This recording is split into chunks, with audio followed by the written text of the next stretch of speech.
I guess you didn't get the memo, Mason Hale said, flashing that smug country club grin while I stood there clutching my travel folder like an idiot. The conference was yesterday. We're being exclusive now. The word exclusive hit like a slap made of crystal and condescension. Around us, 3 junior analysts froze mid-scroll, suddenly fascinated by their shoes.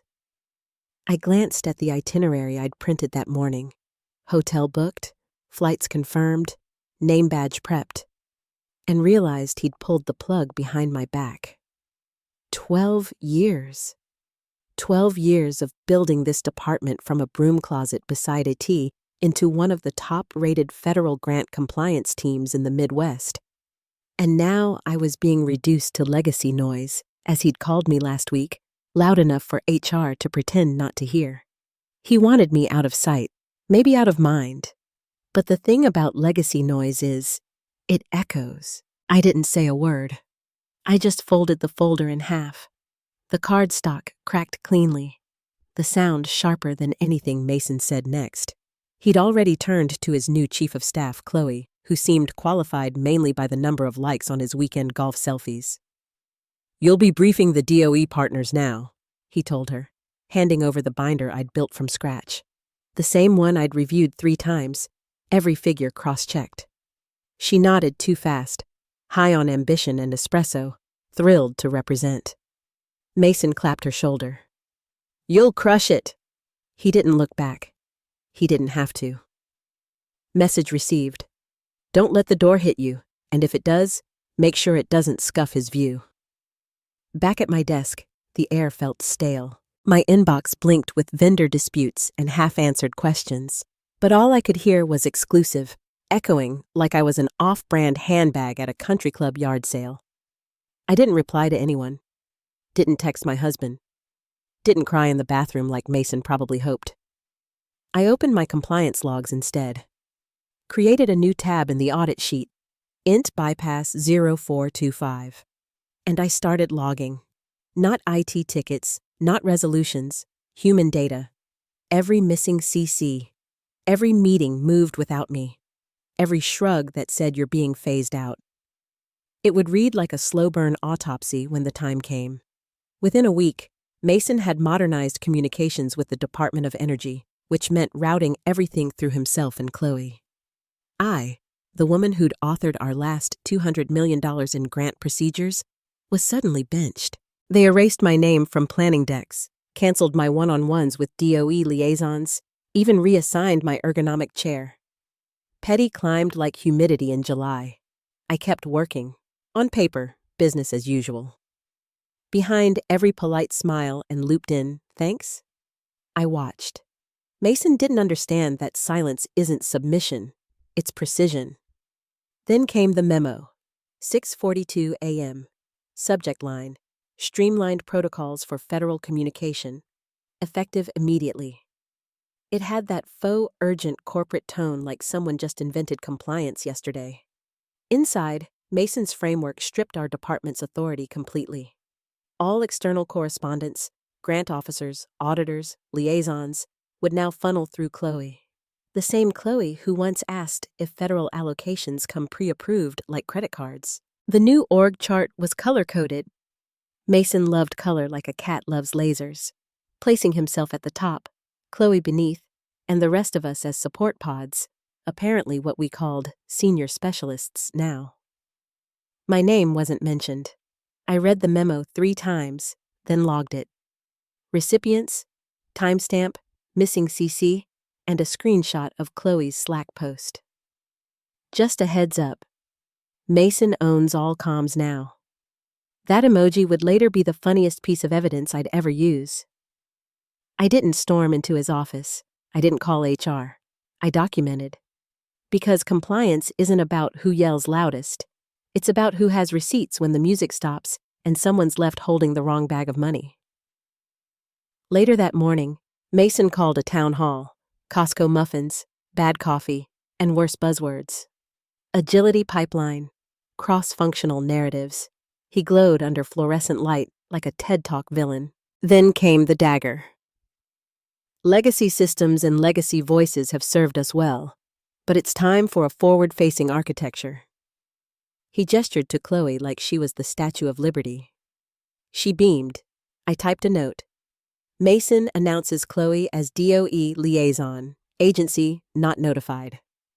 When a junior analyst asked what happens if the grant officer needs the named contact, Mason smiled like a preacher selling snake oil. "That won't be necessary anymore. We're creating fluid points of trust." Translation: "We'll tell the feds what we want, and they'll believe it because Chloe uses Canva." Back at my desk, I opened the DOE portal. My name still sat as named officer on the $150 million sustainability grant, still requiring physical sign-off under Section 6B. I didn't touch it. I just took a screenshot and saved it in a private folder labeled G6B Original 0426. That evening, while the others were drinking cheap wine at Mason's so-called innovation hour, I stayed late. Rechecked the DOE grant agreement in my black leather compliance binder. Tabs like old battle scars. Section 6B stared back at me, unamended. My signature, my verification clause, my physical attendance required for Year 2 disbursement. I'd trusted the automated workflow for years, our e-signature platform called D-Sign, because it saved time and no one ever questioned it. But tonight, I didn't trust anyone. I logged into D-Sign, scrolled to my enrollment settings, and clicked Revoke Auto-Sign Privileges. The confirmation prompt blinked. "Are you sure?" "Yes." It took 2 seconds, but it felt like pulling a circuit breaker no one else knew existed. From now on, no one could push a federal release without my manual verification and matching ID. There was no workaround, no patch, no modernization. Unless they rewrote the grant, which would take 6 months and 3 federal sign-offs, they were stuck. I closed the tab quietly and went home. The following week, I sat in on a board Zoom meeting I technically wasn't invited to. My name buried low enough on the CC chain that no one noticed the muted rectangle. Mason's voice came syrupy through the speakers. "This next quarter is pivotal.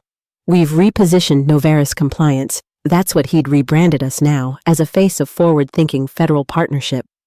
I've personally aligned our workflows with DOE's new funding cycles." He spoke like he'd personally built the federal budget. The board nodded, mesmerized by his diction and his hair. I said nothing. The one person who could call him out wasn't supposed to exist anymore, but every word he spoke was a brick laid for a later collapse. When people replace structure with showmanship, the house doesn't crumble immediately. It creaks first. And it creaked a week later, 8:17 a.m., Slack. Chloe posted a glossy photo. Mason flanked by 2 DOE representatives at the National Tech Summit in Chicago, all of them grinning like used car salesmen. Caption: "Making moves at next-gen compliance, Mason means business." I stared at it for 3 seconds, then minimized the window and logged another entry. Conference exclusion confirmed. Evidence attached.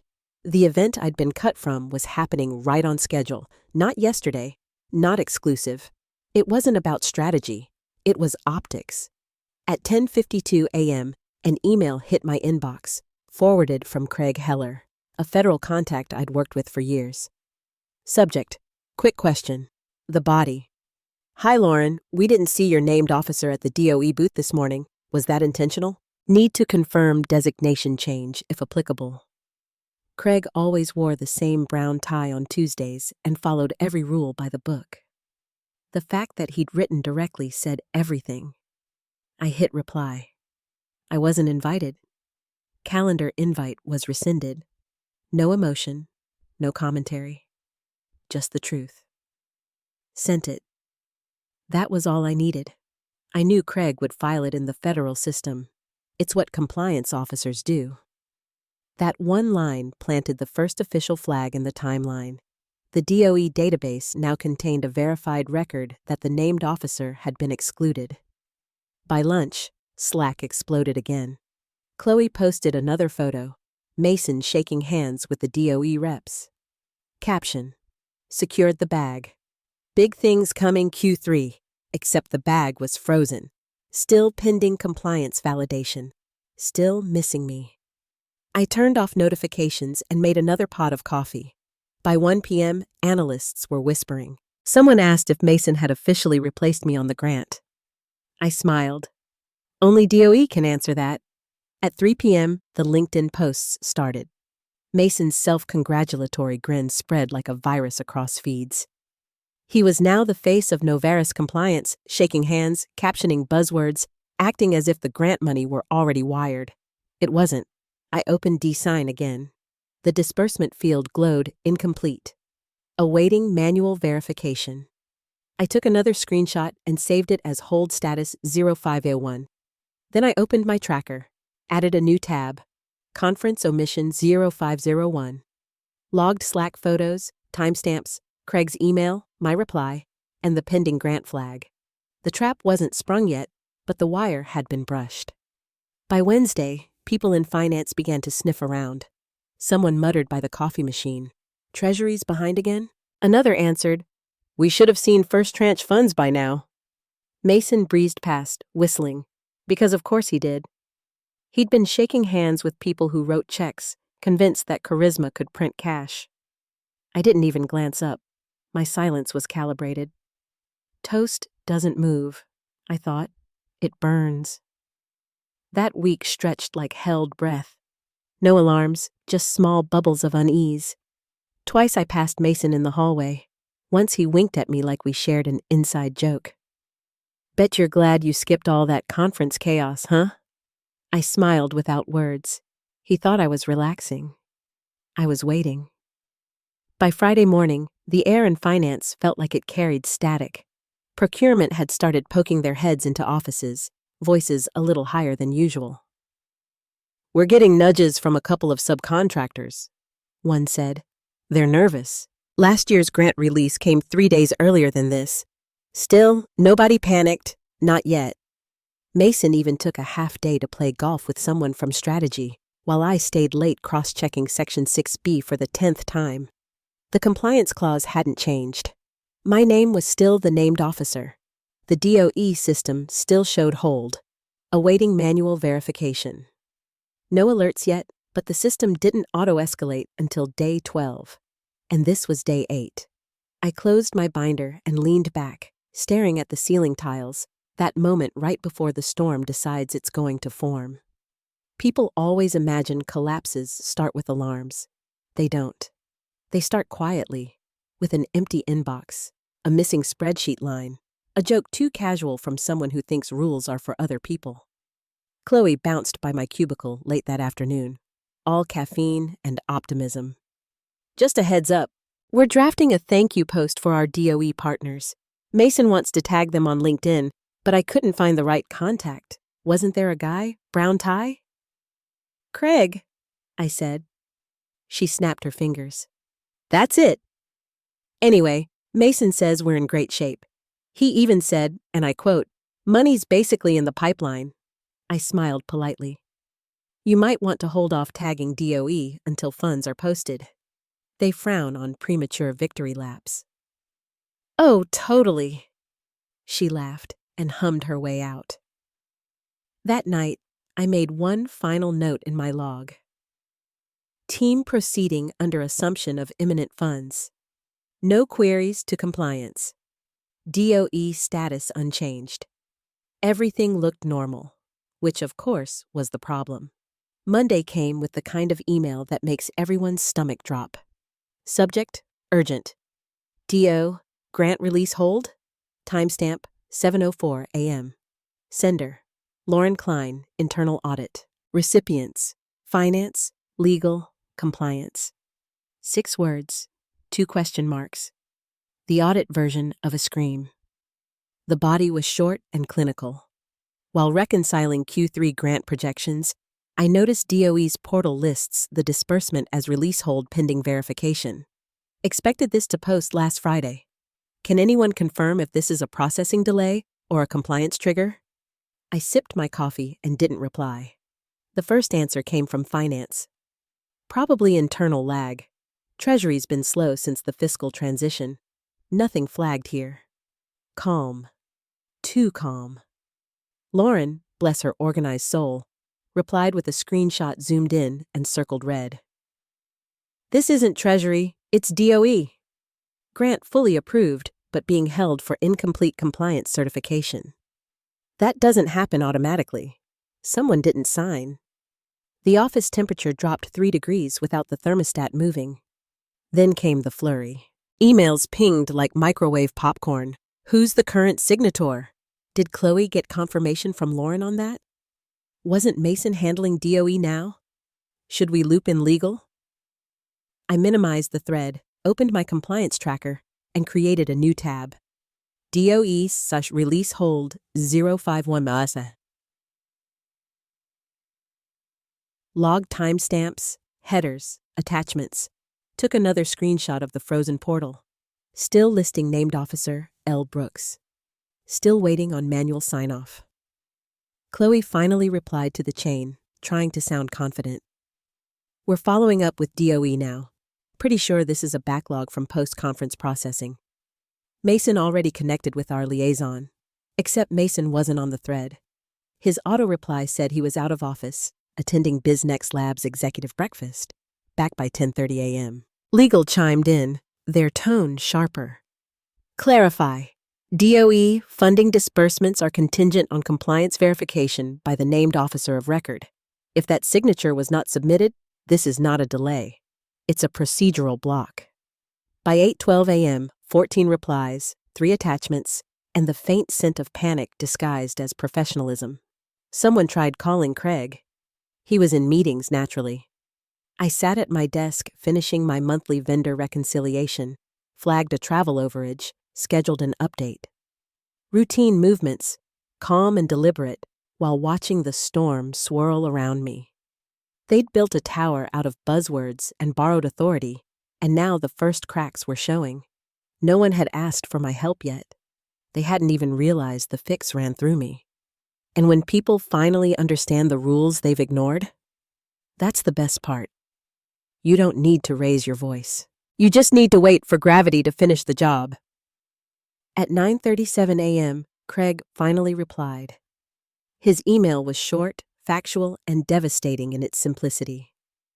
Our system shows this grant renewal pending due to missing in-person verification by the named officer.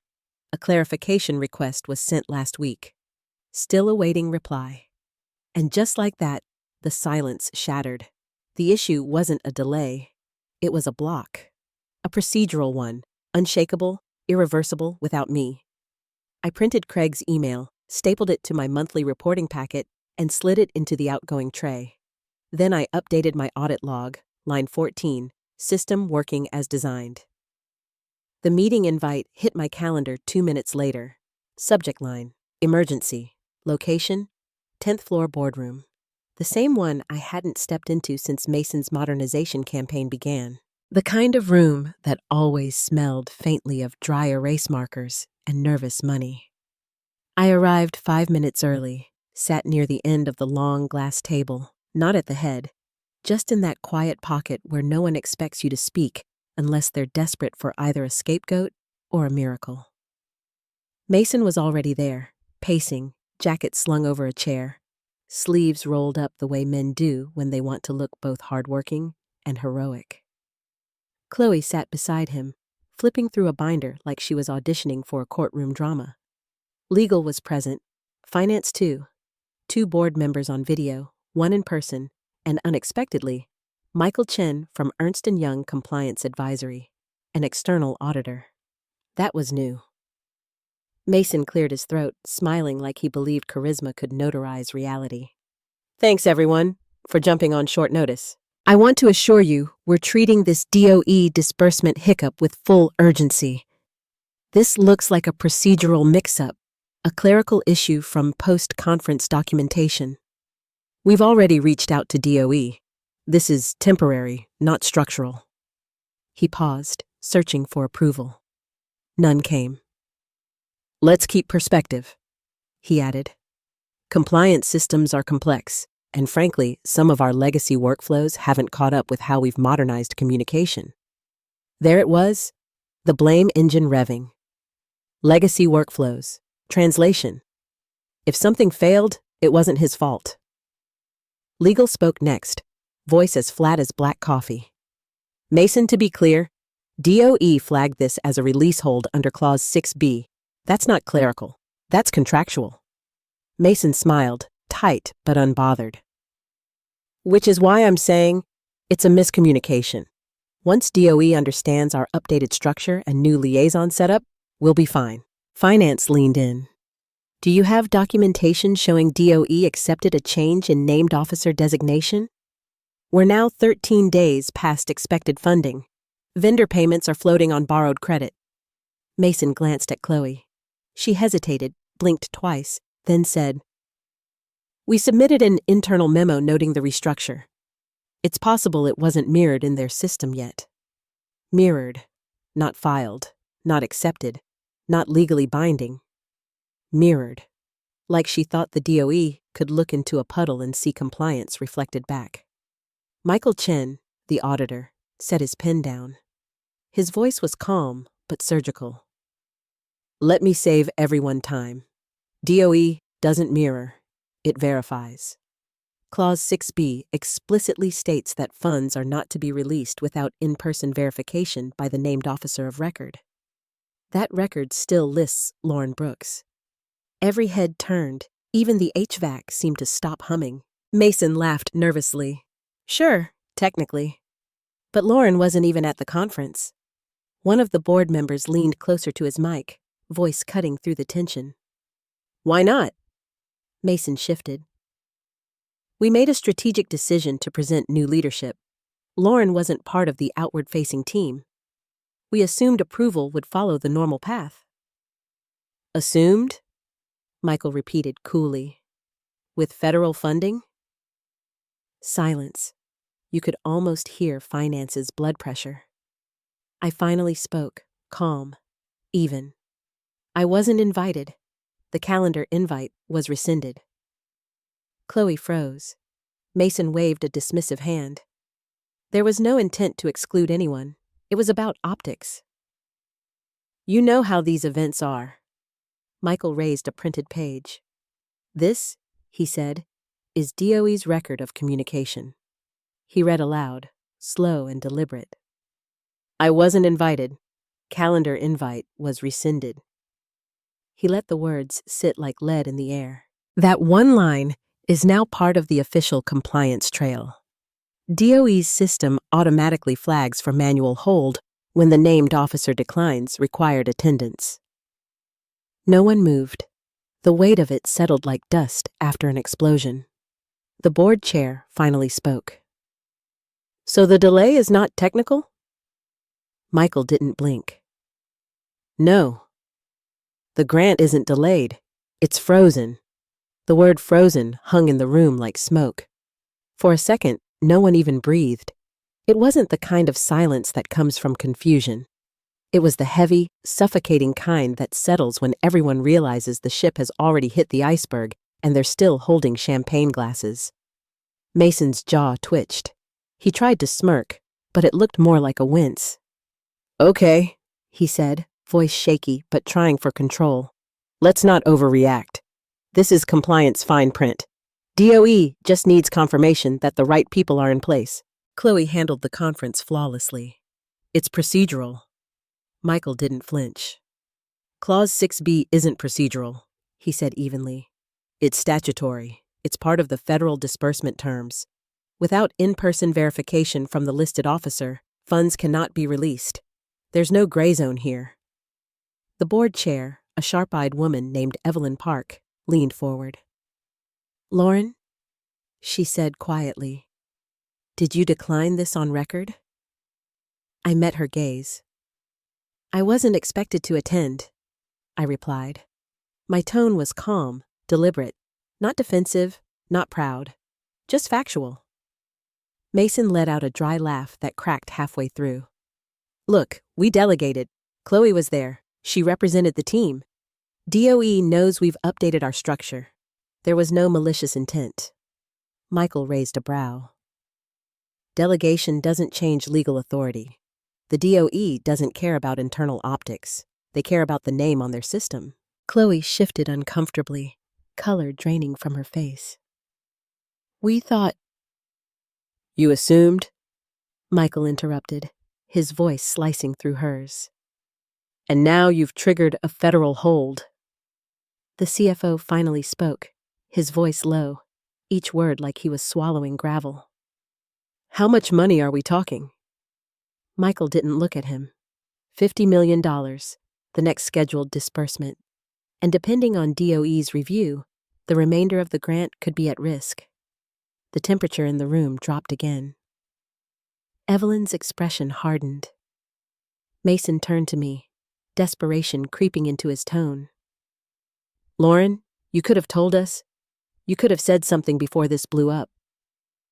I looked straight at him. "You could have invited me." The silence that followed was surgical. Evelyn closed her folder with a quiet snap, not angry, just final. The meeting dissolved without anyone officially ending it. Mason sat frozen in his chair, fingers trembling around a plastic water bottle that crinkled in his hand. Chloe avoided my eyes completely. I stood, collected my notes, and walked out without a word. By the next morning, the HR bulletin went out, one line buried halfway down the Daily Digest. "Effective immediately. Mason Hale has been placed on administrative leave pending internal investigation." No fanfare, no spin, no emoji-filled farewell post. His name disappeared from Slack within the hour. His badge deactivated. His corner office went dark, blinds half drawn like the final curtain on a one-man play that ran too long.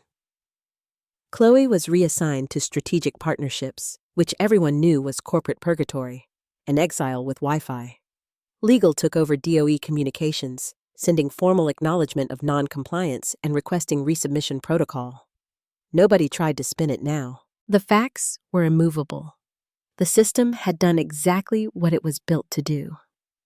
3 hours after Mason's suspension, an email landed in my inbox from Evelyn's assistant. "Hi, Lauren. Are you available this week for a private session with the compliance subcommittee? They'd like to discuss potential advisory support during this transition." Advisory support. I knew what that meant. They were calling the fire marshal after pretending not to smell the smoke. I replied, "Available. Let me know time and terms." The next morning, I walked into the same boardroom again, but this time, not through the side hallway labeled support, through the main doors. No badge swipe required. The mood had changed. The panic was gone, replaced with procedural calm. Legal sat ready. Finance looked bruised but alert.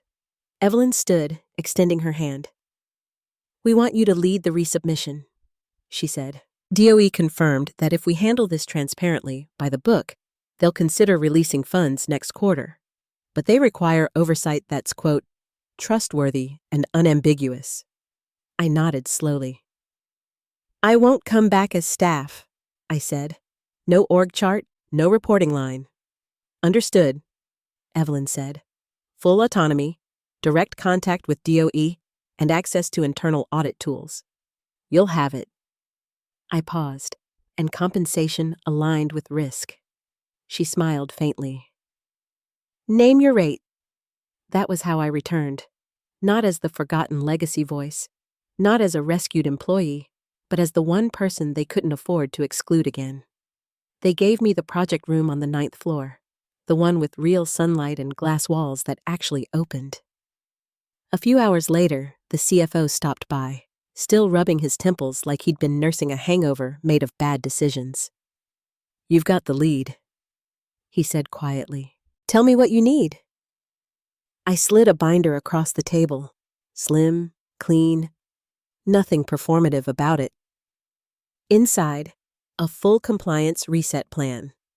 Updated language for protocol, liaison re-engagement scripts, a detailed timeline of where the breakdown occurred, and a patch strategy that would satisfy both DOE and internal audit. I didn't highlight Mason's mistakes. I didn't need to. The documentation spoke for itself.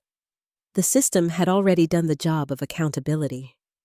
The CFO flipped through a few pages, exhaled. "This," he said, tapping the binder, is what should have been happening all along. I didn't agree, didn't disagree, just nodded once and watched as his expression softened. The look of someone finally realizing that procedure isn't the enemy of progress. It's the spine that keeps everything upright.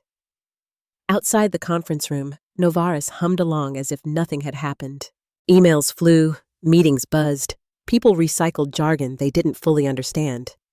The same building, same hallways, but the air felt different. Quieter. Calmer. Like the storm had passed, but left the windows cleaner. No one mentioned Mason again. His name was erased from pitch decks and public slides, his vision statements quietly archived. Chloe's new title existed in theory only. She hadn't been seen on site since the reassignment memo. HR didn't circulate any farewell cakes or cards. The Slack emoji reactions for her posts disappeared one by one, like the slow fade-out of a forgotten show. I didn't gloat, didn't smirk when finance asked for my input or when legal copied me on DOE correspondence addressed directly to Ms. Brooks, compliance authority of record. I didn't need validation. I had something better, verification. The kind that sits quietly in the system, time-stamped and irrefutable. 2 weeks later, the first sign came through the DOE portal, status, under review for reauthorization. Then, one Friday evening at 5:42 p.m., the update changed. Release approved. Verification confirmed. The $50 million freeze lifted with a single, silent click. I didn't celebrate. I just leaned back, closed my laptop, and stared at the city skyline through the glass. For the first time in months, I let myself exhale. Not a triumphant sigh, just relief. The kind that comes from knowing the truth held its ground without anyone needing to shout. The following Monday, Evelyn stopped by my office. No entourage, no speech, just 2 mugs of coffee. She set one down on my desk. "DOE's happy," she said. "So are the auditors." "You did good work." I smiled faintly. I did the same work I always did. This time, people noticed. She nodded, quiet for a beat. Sometimes it takes a failure big enough to make the rules visible. After she left, I reopened my compliance tracker, the same file that had started it all. Every tab, every entry, every timestamp was still there. Int bypass 0425. Com protocol 0426. Conference omission 0501. DO. Release hold 0511. A breadcrumb trail of patience and precision. I scrolled to the bottom and typed one last line. Case closed. System integrity verified.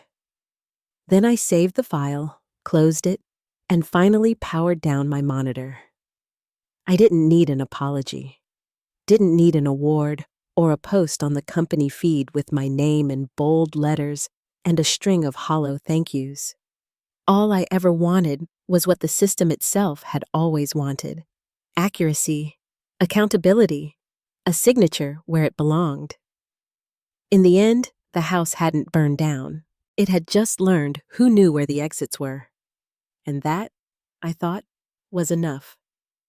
When I left the building that evening, the glass doors reflected the sunset behind me. Gold, quiet, unbothered. For the first time in a long while, I didn't feel like background noise. I felt like the echo that stayed after the arrogance had gone silent.